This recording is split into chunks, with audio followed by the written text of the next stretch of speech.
Welcome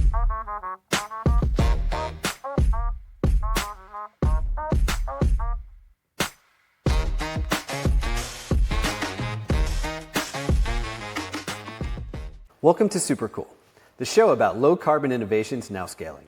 Each week, we talk with the founders, CEOs, and executives, winning customers, growing revenue, and capturing market share by turning climate solutions into business advantage. This is the rise of the low-carbon economy, a multi-trillion-dollar transformation already underway. I'm your host, Josh Dorfman. What happens when EV charging is everywhere, on every street, always convenient, always accessible? That future is coming. Too slowly maybe for some, but it's on the way. And one company is redesigning what it means to get there. It's Electric, co-founded by Tiya Gordon, the company's COO, is building the missing piece of the EV experience. Curbside charging right where people live in the city. Not in a parking garage, not in the corner of a Walmart lot, certainly not under the BQE in New York City, where, as Tiya points out, no one feels particularly safe walking home from at night. Instead, chargers belong on the street, in front of your apartment building, your townhouse, or just down the block. It sounds obvious, but until now, getting them up and running has been full of barriers. It's Electric estimates that more than 40 million potential urban EV drivers are still on the sidelines, waiting for charging that actually fits their lives. To make it work, Tiya and her team had to reinvent everything. First-of-its-kind hardware, first-of-its-kind business model, regulatory barriers, working with cities, states, and the federal government. As she says, literally the hardest possible business she could imagine starting. Here's what they do. It's Electric is the world's first public charging system powered directly by buildings. Instead of the cost and disruption of tearing up streets and tying into high-voltage utility lines, the company draws from a building's existing power supply, running a shallow conduit to the curb to energize each charger.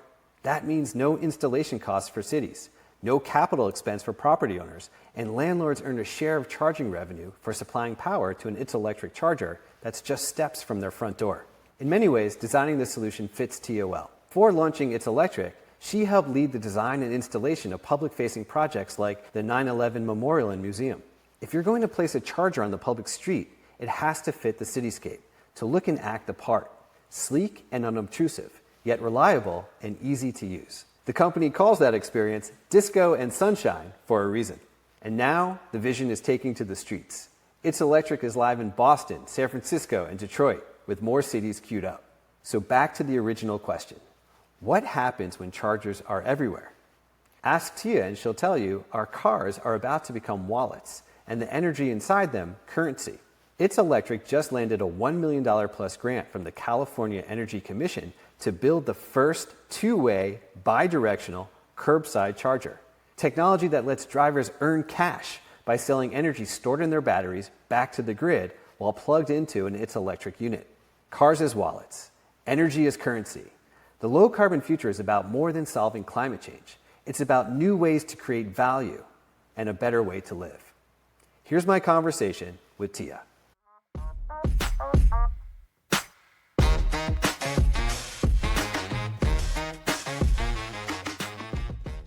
Tiya, welcome to Supercool. Hi, Josh. It's great to be here. It is great to have you here. As I wrote you yesterday, I was so excited to get a chance to talk to you. Of course, one from a Supercool lens based on what you're doing in terms of EV charging, really going after these like charging deserts, which I find to be a very kind of interesting concept and the gap that you're filling in the market, but also your design background that you're bringing to climate tech, to sustainability, to hardware. I just find that all really fascinating. So thrilled to have a chance to talk to you. Before we jump into It's Electric, I've heard you say that the next 20 years for you, at least as, I mean, you can't fully predict the future, but is going to be focused on this challenge, right? The cities need a new kind of EV charging. So with all of that said, take us back. What was the moment when you realized, okay, this is what the climate movement needs, this is what cities need, and you have an idea for a solution that can fill a very important gap? So I always like to joke that there's multiple origin stories for It's Electric, and they're all correct. And they all are born from the COVID-19 pandemic and how it first entered the States here in New York City. We were effectively ground zero for COVID back in 2020.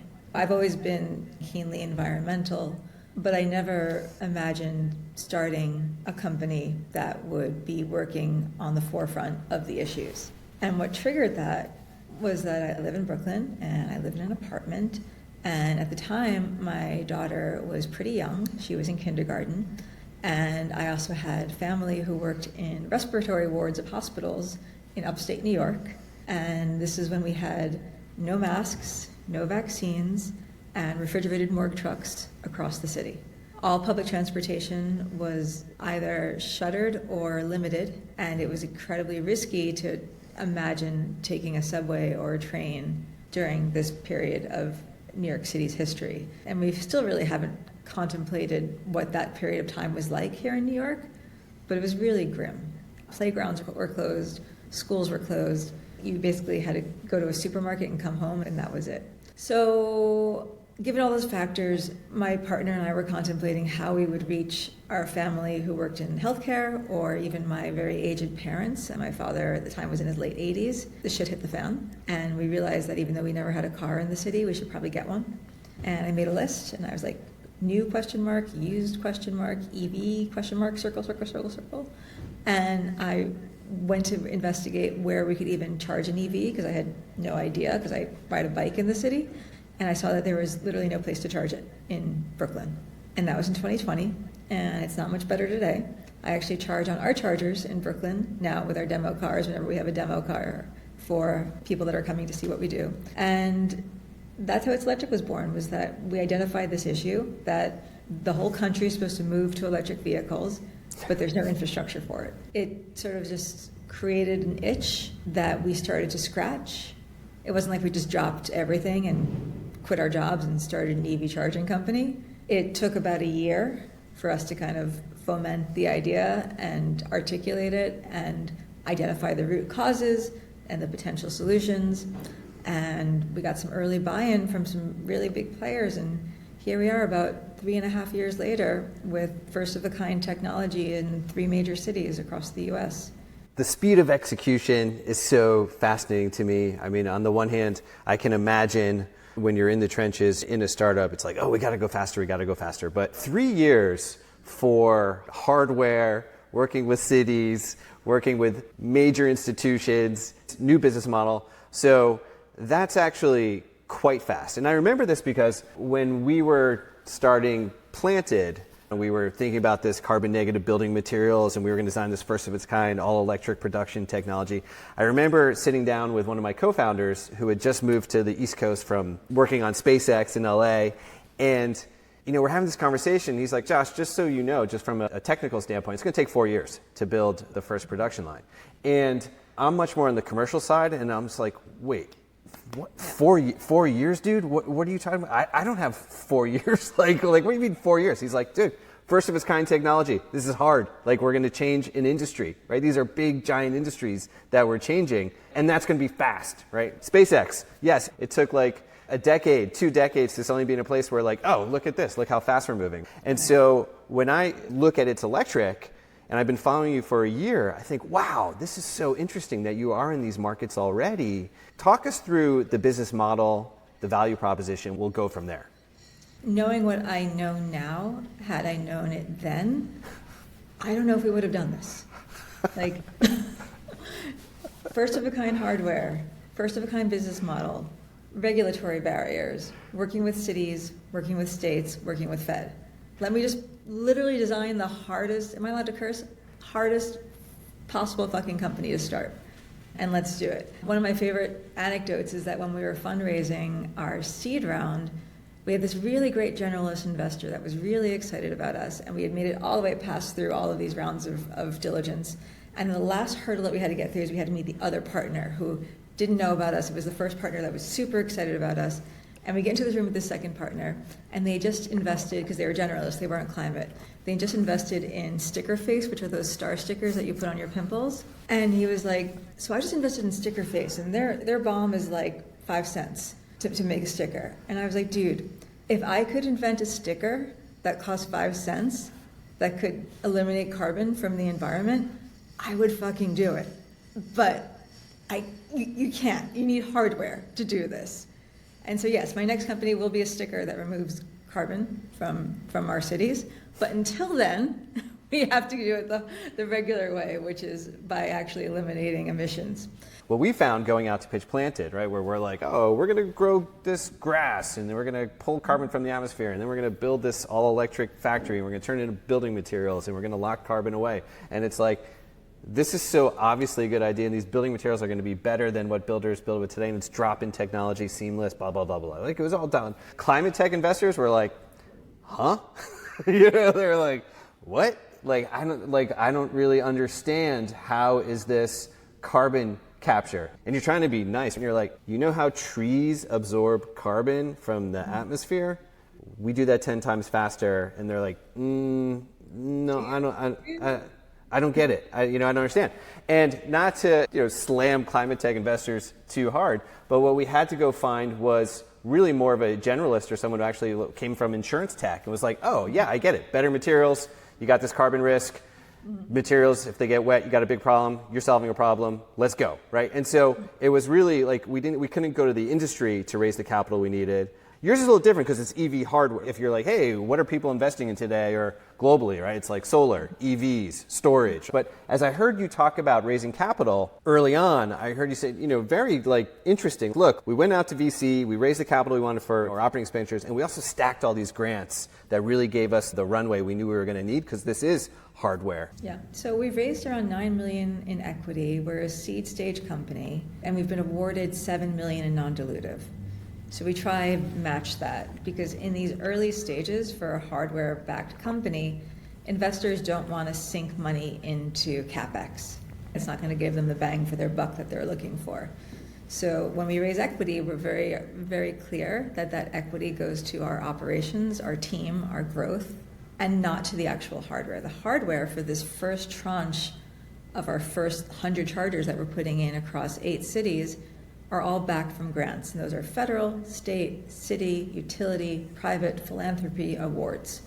And we go after everything we possibly can that has the potential for us to qualify, because that is free money that helps us extend our runway and prove out our model beyond doubt for investors. Because investors are always like, okay, well, can you get into a city? And you're like this obedient golden retriever and you trot away. And you come back and you have the city in your mouth, you drop it at their feet, right? And they're like, oh, well, can you get the chargers in the ground fast? And you're like, okay. You trot away and you come back and you're like, 2 days, got the chargers in the ground. They're like, oh okay, well, people are going to use them? And you know what I mean? And it's just like, it's this constantly moving of cheese that happens. And so we need that back-end capital so that we are ready for when potential investors are being diligent, as they should be. I don't know why they're not diligent for AI, but okay, we'll talk about that another time. But why they're diligent for hardware. And we can prove out, again, with the receipts. Here's our agreement with the city. Here's our receipt for how much it costs to fabricate this charger. Here's our receipt for how much it costs to install it. Here's our utilization. Here's the amount of energy that we are pulling. Here's how much we are charging drivers. Here's how much drivers are using these chargers. Here's the feedback that we are getting from the chargers and the drivers. Here's the feedback that we're getting from the cities. Here's everything. And it's all laid out neatly, as tightly as we can, so that we can eliminate any possible what next questions. And that for me is just about being a fiscally responsible founder, one that delivers on all of our metrics for our investors and tries to reverse the course of what, again, I'm a first-time founder, so it's not like I've been doing this for 5 different companies right now, but you learn pretty quickly that investors have been burned by hardware. And unfortunately, we are remaking the bed for a very damaged industry of public EV charging. Those that have come before us didn't necessarily do a great job. And we have to remake this very, very messy bed and turn it into what we call like the disco and the sunshine of public charging, so that it's easy, it's fast, it's not complicated, it's not confusing. And that's how you build consumer confidence. And you do that through design thinking. You think about what their experience is going to be, and you back into that. I appreciate all of that, and I appreciate the explanation, and I love how tight that description is of, look, when you're talking with investors, you just have to dial everything in very precisely, right? Because you're trying to de-risk. You're trying to show that there's inevitability here. This is de-risked. We have figured out all the pieces. We have the partners coming along with us. There is pull from the market. This is going to work. get on the train because this train or this EV is leaving the building. Before we get too far into the design thinking, and maybe it's just part of the answer, but walk me through the business model itself, how It's Electric approaches the market. What is the offering? So other EV charging companies that have come before us, basically what I call Gen 1, they had a business model where they sold their hardware to cities and then they walked away, or they tagged on this capital-intensive maintenance plan on top of it. So then you have the city having to carry CapEx for the hardware and the installation and the maintenance. And that creates a very untenable situation when cities have to really fight for every dollar and really determine where they're going to put this. So it doesn't allow them to really scale infrastructure when they have to carry such a heavy economic burden. The burden is heavy because this first generation of EV charging companies all did it by connecting their chargers to main utility lines in the city. And that is very time intensive and very costly. So for a quick snapshot of that, first mover for Flow here in New York City, they ran a pilot with New York City DOT and Con Edison. They installed 50 pieces of hardware across the city. Those 50 pieces of hardware collectively cost Con Edison $13 million to install. Each charger, $260,000 for the hardware and the install. These are all level 2 chargers. They're dual port. It is the same power that is pushed to the car as our chargers. Our chargers, all in cost, hardware and installation, $13,000 compared to $260,000. And the reason for that is that our business model overcomes that connection to the utility, because we instead just power these chargers from the building that's right next to it. So think about it, instead of open heart surgery, where we're going into this street and we're opening the street and we're going 7 feet down and we're connecting our charger to a high voltage main from Con Edison. We have to put in a transformer to down convert that high voltage to 240 or 220. We instead just do this orthoscopic surgery where we already have the power at the right level at that building, and we just run a tiny conduit below the sidewalk right to the curb to that same charger. Same power coming to the charger, heavy or light, deep or shallow. And so we call ourselves shallow tech. We're dumb. We are like the dumbest possible way to power a charger, and it works. This. Yeah. We then tell cities, you don't have to pay for a thing. We are free.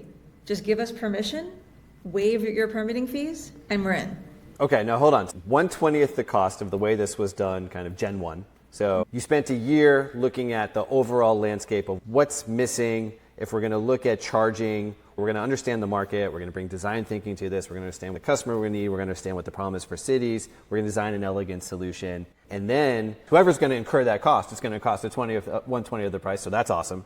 And then I think the piece that is helpful to just understand more for me and for our audience, because we do talk a lot about like the rise of low carbon cities and getting infrastructure into cities. And we've had on the show a company I absolutely love. They're at the Polo Ground Towers in Roosevelt Island, NVAC, that does the tubes that send trash out below ground. I don't know if you know, like really interesting company, right? So understanding how you work with cities, but that permitting process. And I'm guessing that is that because this is infrastructure that's actually going on city sidewalks, so that cities need to say, hey, okay, what's the risk here? What's the permitting process? How do we evaluate this? How do we make sure this is going to be right, safe, good for how we operate the city, et cetera? Okay. Yeah. So it's first of a kind. Who owns the sidewalk? Who gives you permission to put it on the sidewalk? And honestly, like the putting of the charger in the ground is like the cherry on top of the sundae for us. Yeah. That's easy. The hard part is building the relationship with the city and then helping them understand what the permitting process is. So we've been really, really, really lucky that we've had some cities just jump in with both feet and say, let's figure this out because we need to. And then there's a lot of other cities that are kind of like waiting on the sidelines, like watching what's going on over there and like checking in with us and saying, oh, can you share some data? Can you let us know how that's going? And we're super transparent. We make sure that the first city allows us to share the data with the other cities. We actually put them in touch. We let them talk to each other. And for example, we were first on the ground in Boston, and then San Francisco after that, and then Detroit after that. LA is next. DC is after that. And we put everyone in communication. We're not putting up walls. We are removing those barriers. We are sharing data. They're having talked to each other about what, permitting process, timelines. And then cities like SF, they actually started a brand new permit. It's OET, basically experimental technology. And so we had to file an experimental technology permit with them. But then literally once that was approved by the board, we had the chargers in the ground 2 days later. So it took this much time to get that permit approved, and then boom, charger in the ground. Hold on. Okay, 2 days in the ground, 1/20th of the cost. So we radically cut the time to install. We dramatically cut the cost, and there's no burden on the city in terms of cost anyway. As I understand the model, it's free to the city. There's a revenue share with buildings that sign up once the permitting's in place. Obviously, from a consumer perspective, you're getting more EVs in the built environment. You're eliminating these charging deserts. You have an approach around kind of equity and where you can go put chargers so that they can be more accessible to different demographics in the city. All of this awesome stuff.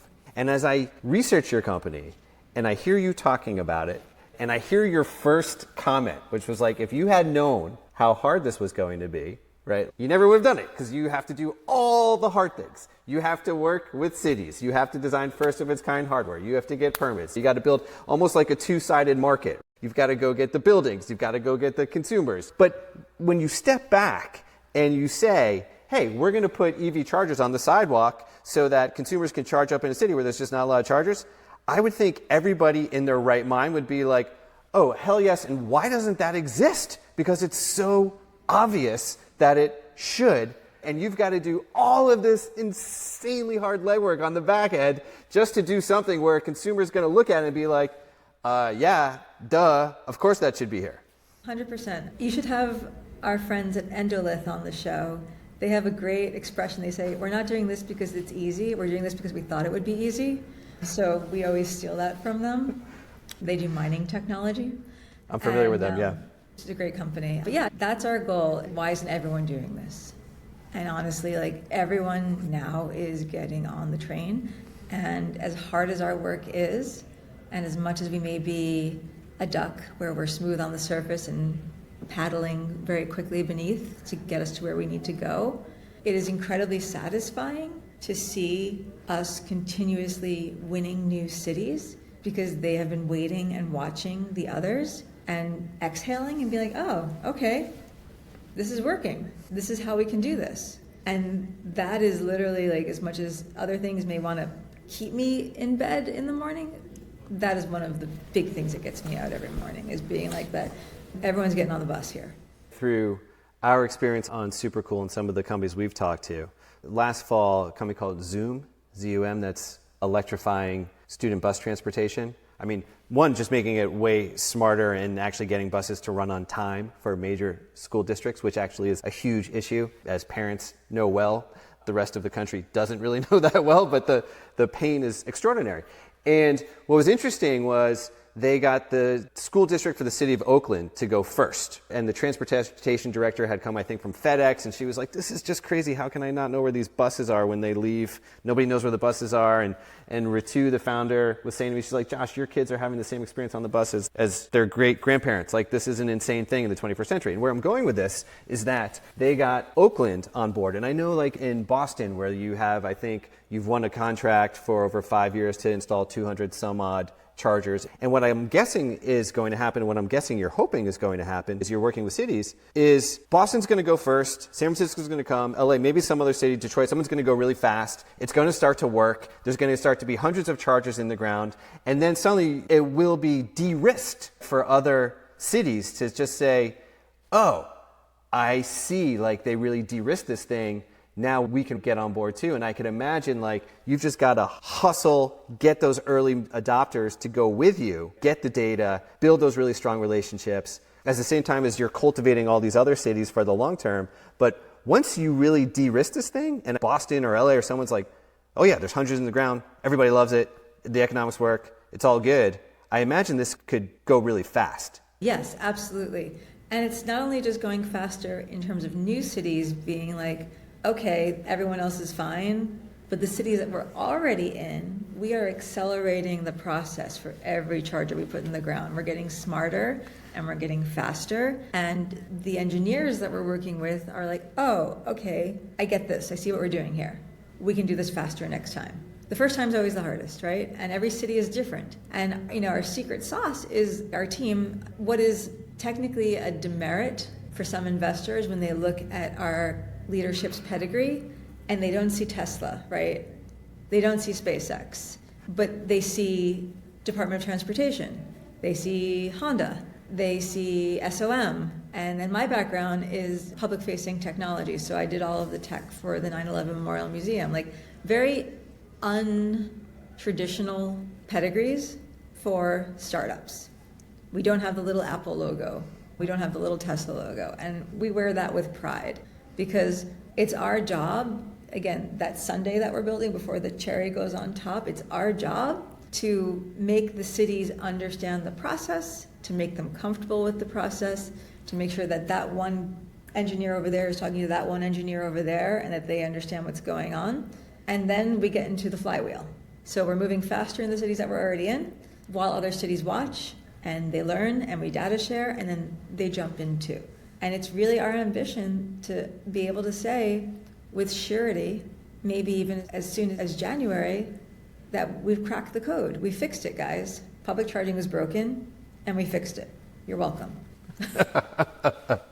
Yeah, I can appreciate all of that. It's so interesting to think through, okay, first of all, we have to get permission to play on the playing field, right? That's the city. Now we're on the playing field. Now we have to go get the players onto the field. We have to go get the buildings to want to do this with us. And of course, we know that the consumers driving EVs are going to be very excited about this, and this is probably going to make it more feasible for them to purchase an EV and to move into the electrified, low-carbon future. But one of the things I heard you say, just talking about like where in a city do we go, was at least one tool that you have on your website where building owners or EV drivers could say, hey, I am on this block or this is my address.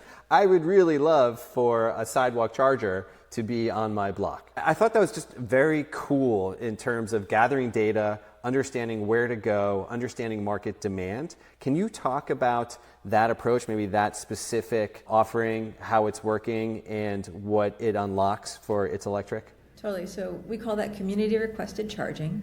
And this ties directly back into the secret sauce. We can do this because all we need to put a charger anywhere is a building and a curb.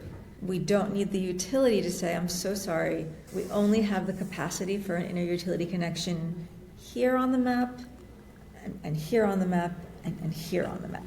We can crowdsource, and then we heat map it. Judy Chang is she's our project director, she's an urban planner, and she's a magic map maker. She makes the most incredible maps from all the data that we have. So we crowdsource, and then we can see where there's intensity for drivers that want this.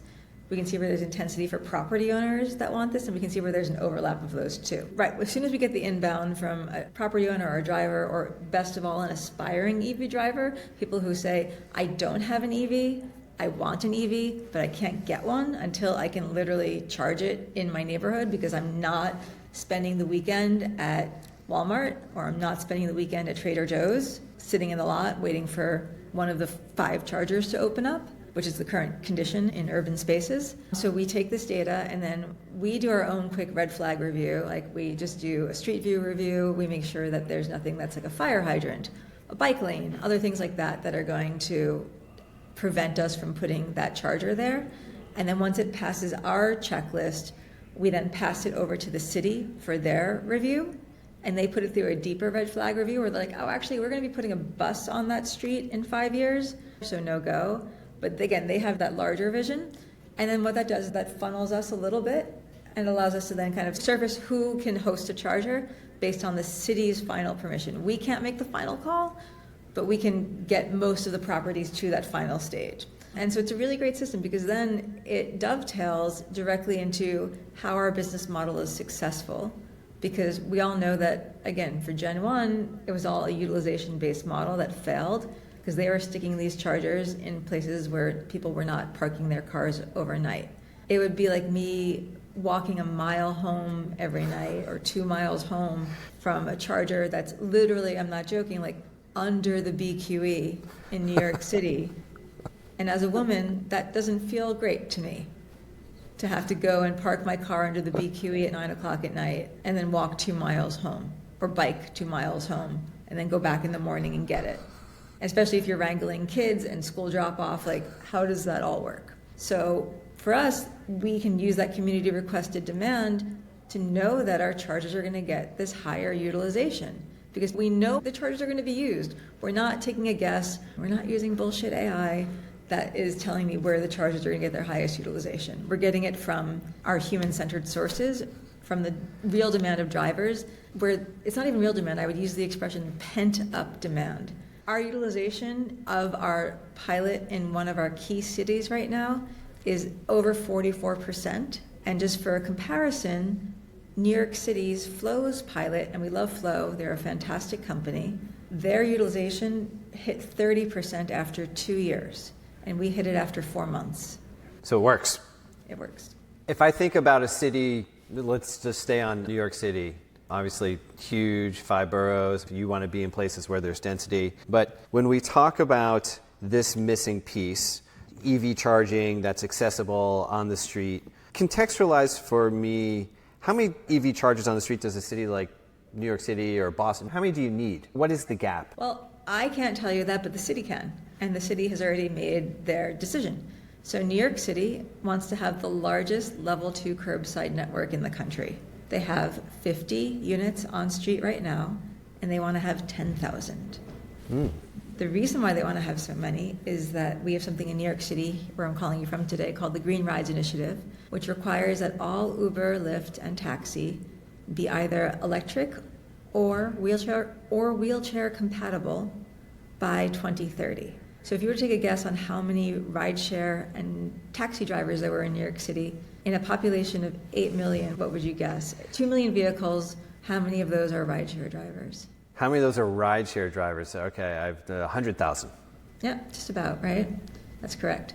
So they have... By the way, I usually am terrible at those things. I don't know, like that's how like... many jelly beans are in the jar? yeah, usually awful. And right now, those rideshare drivers are all being forced to basically drive to either Midtown, where there's chargers, or JFK Airport. Have you ever left Midtown Manhattan at 2 o'clock in the afternoon and gone to JFK Airport? Do you know how long that takes?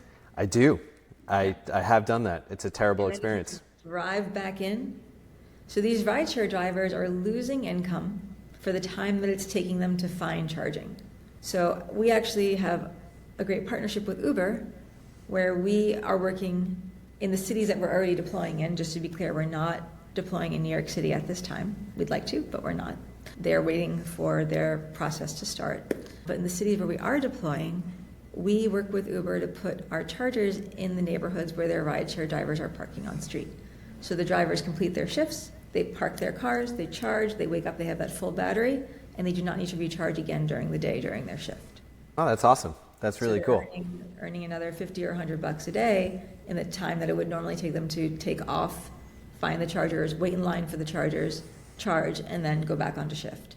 I love this because it's like the infrastructure and an enabler that you wouldn't necessarily think about what it can really unlock. And I think that's really cool. And by the way, not only have I done that to JFK at 2 in the afternoon, I actually once missed a flight for a destination wedding because I couldn't get to Newark going across Manhattan. That pain is visceral. But I want to just focus in some of the time we have remaining on your background and the design thinking. You touched on design thinking in terms of consumer experience, but you have such a fascinating background to me. It's not traditional tech, let's say, coming into the space, but your experience, like you mentioned, with the 9/11 Memorial and Museum and thinking about designing for public space and just like all of the attention that goes into this brand, It's Electric, is so beautiful, and it does feel like disco and sunshine, and I just love looking at it. And the design that goes into the charger itself, the sleek charger that actually looks like it fits a street landscape, kind of enhances that street landscape. There's just so much in that feels so rich to me. So can you maybe talk about how you bring your background, what informs that thinking? Because it seems to pervade the entire company, and there's so much that other climate tech companies could learn from the approach that you and It's Electric take. Wow, thank you. That's an awesome thing to hear because it's my secret obsession. And if I could do nothing more than just try and find more ways to make things accessible for consumers, that would be my happy spot. As co-founder and COO, I have to do a lot of other things like paying bills and all the other boring things that we have to do. But to your point, I find that people don't necessarily care about climate in their day-to-day consumer habits. I like to talk about Matthew Rogers, who did iPhone and The Mill, the composting. Didn't Matthew Rogers also do Nest? Nest. Was it? Yeah. Nest, yeah. Exactly. So he had this great piece, I think about a year ago, that talked about consumer behavior. You basically just make something easier and better than it was before. And so for us, we're not trying to make going to a gas station better. We're trying to just say, you know what's better than going to a gas station? Never going to a gas station again. You know what's easy? Going home and plugging in your phone and waking up to a full battery. We want you to have that same experience for your car. That's how 85% of EV drivers in the United States charge. They charge at home. Who's being left out of that opportunity? People who park on the street. We're the sorry saps that have to basically like hunt and peck for charging. And so for me, it's my job as COO and as acting CMO and brand officer and all those other things that a co-founder does at an early stage of a company to make our charging accessible, easy, fun, and then PPSSSS, or however you underscore that, we're making the right thing to do, the easy thing to do. We're not leading with climate, we're leading with ease, and that's what you want in your life. You want things to be easier, you want it to be faster, you want it to be more convenient. So that's sort of like the practical side of the brand. And then the fun side of the brand was when my co-founder and I were first talking about this, we were looking at the landscape, and literally every other EV charging company all has like the electric bolt emoji. It's all like black and white. It all has the name Bolt or Jolt or Volt in it, and it just turns me off. So I wanted to kind of come up with something that represented our business model. If you think about It's Electric, like all of this energy that's stored in the city can be pushed together to create power for good. And that energy is all around us, and it's positive energy. It's not like Blade Runner energy. It's good, it's fun, it's Sesame Street. It's like your neighbors are helping you charge your car, and they're getting money for it. And we're all having a great time. And that's what we really wanted to try and get across. So I'm grateful for your recognition of what we're trying to do, because very rarely has anyone articulated it back to me. They just usually say, I like your brand or something like that. But that's exactly what we're trying to do. We're trying to just kind of become synonymous with curbside charging in the United States when most of the United States doesn't know what curbside charging is. Yeah, well, I especially appreciate that last point because it's creating the category. And in these types of businesses, when I say these types of businesses, the infrastructure businesses building the low carbon economy, so many of these businesses are charting new territory. It's creating a new market. You have to not only build your own business, you have to educate the market and educate cities. Like there's all these components. Your business succeeds when other street level EV charging businesses succeed because it just raises awareness that, oh, this is a thing that could actually exist. Oh, look at It's Electric. They've got a really cool offering. Maybe we'll go with them. But you got to educate, even create awareness that this can exist. And so I think, yeah, go ahead. You have to just kind of like, you have to be real time also, which I think is really important. So in one of our cities, we had like 2 people complain to the city that their tax dollars were paying for EV charging and they don't drive an EV, and they thought that was unfair. And the city had to go through this whole method of explaining that this is not actually city funded, it's privately funded, their tax dollars didn't pay for it. And I was like, you know what we need to do? We just need to make like a kind of wry sticker that says this EV charger costs taxpayers $0. But instead of it being just like a little placard that says that, we made one of like a pigeon pooping saying it. And we made a big orange cat wearing a money collar saying it. If you can just make someone smile for like half a second, it's a good thing. And that's also part of what we're trying to do is people are like, okay, that's fine then. I didn't pay for that. Cool. Totally. But to come back to the branding, the design, not just the design ethos, but the intention behind it. This is, in many respects, it's a lifestyle upgrade, right? We're making life easier. We're making it more convenient. We're giving you accessibility to something that you want to do.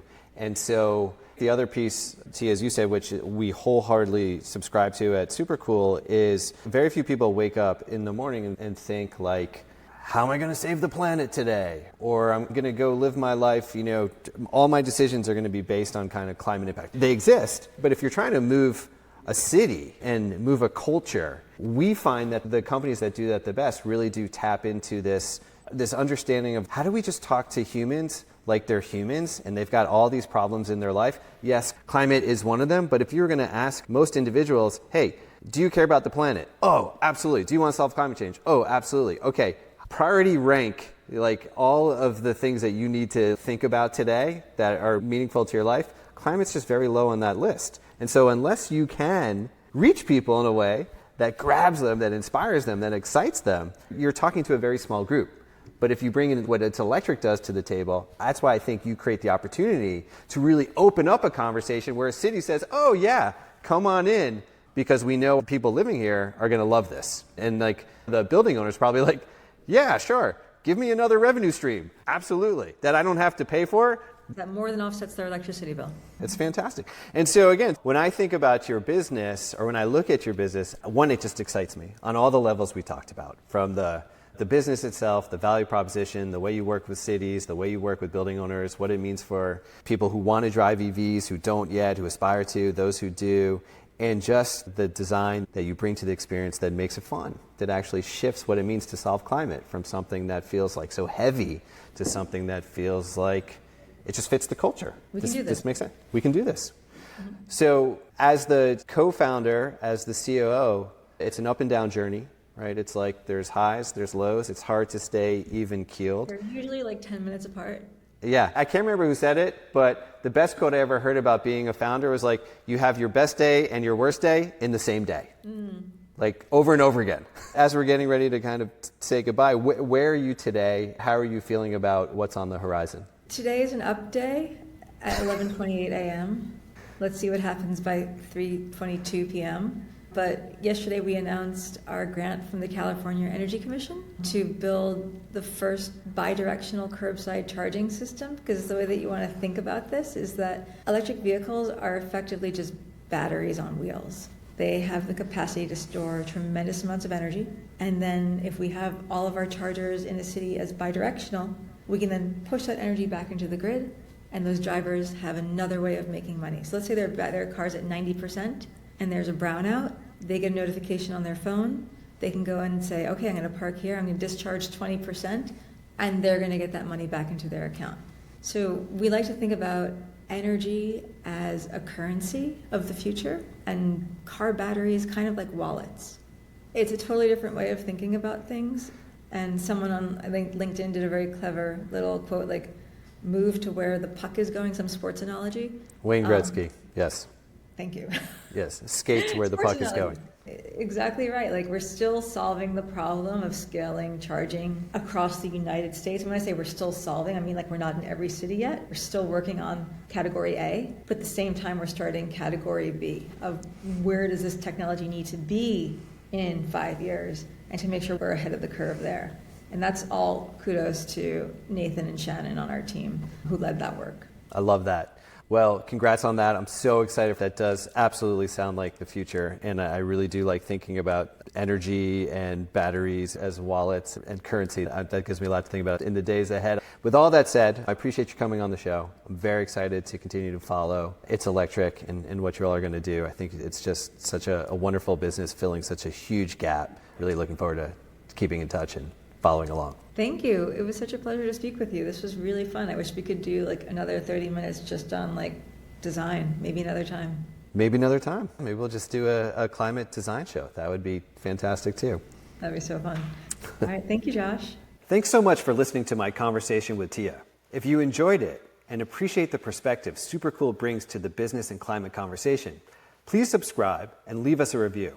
It's the best way you can help us reach other people who would benefit from these conversations too. See you next time.